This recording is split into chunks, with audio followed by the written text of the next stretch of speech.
అందరికీ జై భీమ్. నేను Rajesh Mahasen. Welcome to Mahasen media. ఇంకొక హాట్ న్యూస్ ఉందండి. పోసాని కృష్ణమురళి గారు రాజకీయాలకు గుడ్ బై చెప్పారట. గుడ్ బై చెప్పి ఇక నుండి నేను రాజకీయాలు మాట్లాడను అని చేతులు జోడించి చంద్రబాబు నాయుడు గారికి రిక్వెస్ట్ చేస్తున్నాడు.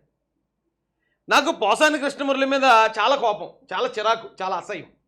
ఎందుకంటే అతను ఒక స్థాయి రైటరు, ఒక స్థాయి సినిమా డైరెక్టరు, అందరి అభిమానం పొందిన వ్యక్తి. మెంటల్ కృష్ణగా అందరూ ముద్దుగా పిలుచుకుంటాం అతన్ని. అతని యాక్టింగ్ కూడా చాలామందికి నచ్చేది. కానీ అలాంటోడు కూడా వైసీపీలో చేరిన తర్వాత నీచమైన భాష, నీచమైన విధానాలతో ముందుకొచ్చాడు.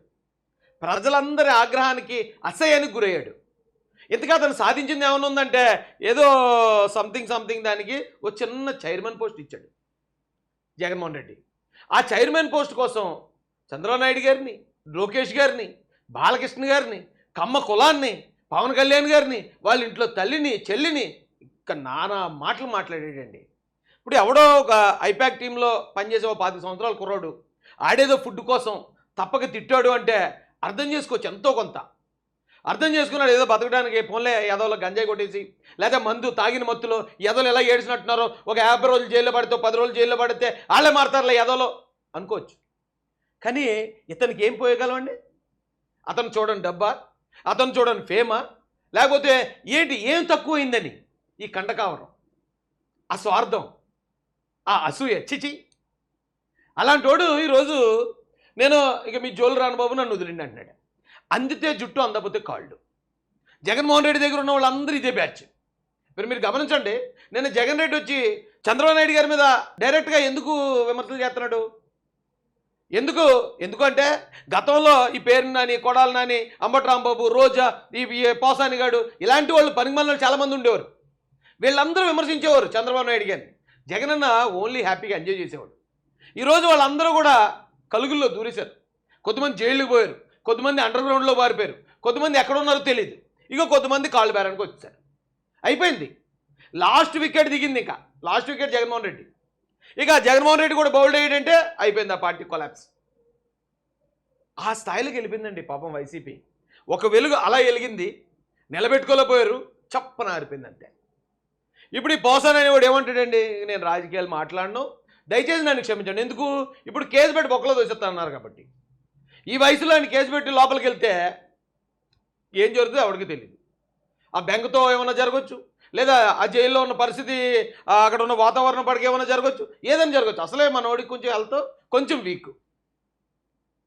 ఇలాంటి సమయంలో మనోడు కాల్ బేరానికి వచ్చాడు. ఓకే. అయితే దీనికి మరో కోణం కూడా ఉందండి. జగన్మోహన్ రెడ్డి దగ్గర పనిచేసే నాయకులందరి జీవితాలు కూడా ఇలాగే ముగిసిపోయాయి.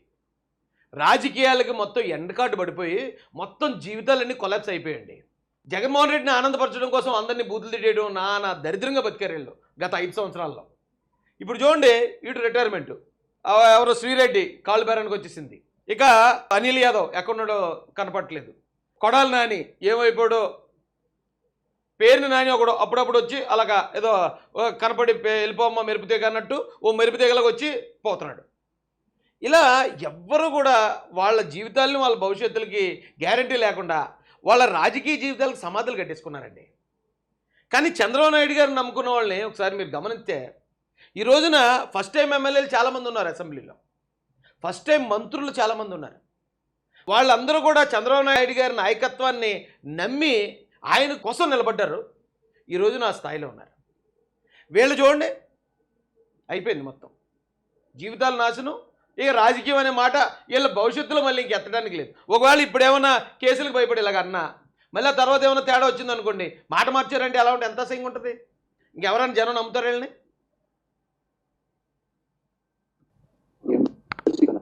రాజ్యసభ ఇస్తారు, ఎమ్మెల్యే ఇస్తారు, ఏమైనా అడిగినా ఇచ్చా, వద్దని చెప్పారు. ఆయన నన్ను ఒక తమ్ముళ్ళలాగా బాగా చూసుకున్నారు, అభినందించారు. అలాగే నారా చంద్రబాబు నాయుడు గారు మిమ్మల్ని ఎంతో గొప్పగా గౌరవించారు, అది మీకు తెలుసు. మీకోసం 2 లక్షలు నా ఓటు గురించి రాశాను. నారా చంద్రబాబు నాయుడు గారు చేసిన మంచి పనులు అని అట్ట లిస్టులు కూడా రాశాను. మళ్ళీ మీరు పొరపాటు ఇచ్చినప్పుడు మరిని విమర్శించాను. దాని గురించి ఇప్పుడు నాకే బాధ అయితే ఏం లేదు. కానీ నేను ముఖ్యంగా రాజకీయ నాయకులందరికీ నేను నమస్కారం చెబుతూ ఇన్ని సంవత్సరాల పాటు నన్ను ఆదరించారు. అందుకని సంవత్సరం ఇక్కడి నుంచి ఈ రోజు నుంచి నేను చనిపోయేదాకా నా బిడ్డల కోసం, నా కుటుంబం కోసమే నేను బతుకుతా. ఏ రాజకీయాల గురించి నేను మాట్లాడను, ఏ ఒక్క రాజకీయాల గురించి కూడా మాట్లాడను. మాఫియాలో పనిచేసిన వాళ్ళు కూడా అంతే అండి. మీరు మనం సినిమాలో చూస్తూ ఉంటాం, మాఫియాలో పనిచేస్తారు, వాళ్ళు చెప్పిన అన్ని నేరాలు చేసేస్తారు, మర్డర్లు చేసేస్తారు, అన్నీ చేసాక ఇక టైం బాగోలేదు, జైలు పోయే పరిస్థితి వచ్చింది, లేదా ప్రత్యర్థులు చంపేస్తారేమో అన్నప్పుడు ఇలాంటి రియలైజేషన్ వస్తుందండి. వద్దు, ఇక నేను మాఫియాలో పనిచేయను, నేను నా కుటుంబం కోసం పనిచేసుకోవాలి, నా పిల్లల కోసం పనిచేయాలి, లేదంటే నేను జైలుకి పోతానేమో, లేదా నన్ను ఎవరైనా చంపేస్తారేమో అనే భయం ఒక మాఫియాలో ఉన్నవాళ్ళు కలుగుతుందండి. ఈవేళ వైసీపీ పార్టీలో ఉన్నవాళ్ళు కలిగింది. నేను ఎప్పటి నుంచో చెప్పుకొస్తున్నాను, వైసీపీ అనేది మాఫియా. మాఫియా అంటే ఆర్గనైజ్డ్ క్రైమ్. వీళ్ళు ఈ వైసీపీ పార్టీలు అంతా ఆర్గనైజ్ అయ్యి చేస్తారు. ఏ క్రైమ్ చేసినా, అది భూములు కబ్జా చేయనివ్వండి, లేకపోతే మర్డర్లు చేయనివ్వండి, ఈ ఐపాక్ టీం ద్వారా ఎదుటోళ్ళ ఇంట్లో మహిళల్ని కించపరచడం, ఇదంతా కూడా ఆర్గనైజ్డ్ క్రైమ్. ఇది వైసీపీ అంటేనే ఒక మాఫియా. ఆ మాఫియా నుంచి రియలైజ్ అయిన వాళ్ళు కుటుంబాల కోసం ఇక మా జీవితం ఇంకా గడపాలి, లేదంటే మేము చచ్చిపోతాం, లేదంటే జైలు కన్నా పోతాం అనే పరిస్థితికి వస్తుందండి ఈ మాఫియా టీంలో ఉన్న ఇలాంటి సభ్యులందరూ. జగన్మోహన్ రెడ్డి చూడండి, అతనొక్కడి జీవితాన్ని నాశనం చేసుకోలే, వైసీపీలో ఉన్న వాళ్ళు అందరి జీవితాలు నాశనం చేశాడు. గతంలో ఎప్పుడూ బూతులు మాట్లాడిన వాళ్ళు కూడా వైసీపీ పార్టీ జగన్మోహన్ రెడ్డి ముఖ్యమంత్రి అయిన తర్వాత అలాంటి వాళ్ళందరూ కూడా బూతులు మాట్లాడారు. అలాంటి వాళ్ళు అందరూ కూడా మాయమైపోయారండి జనాల్లో నుంచి.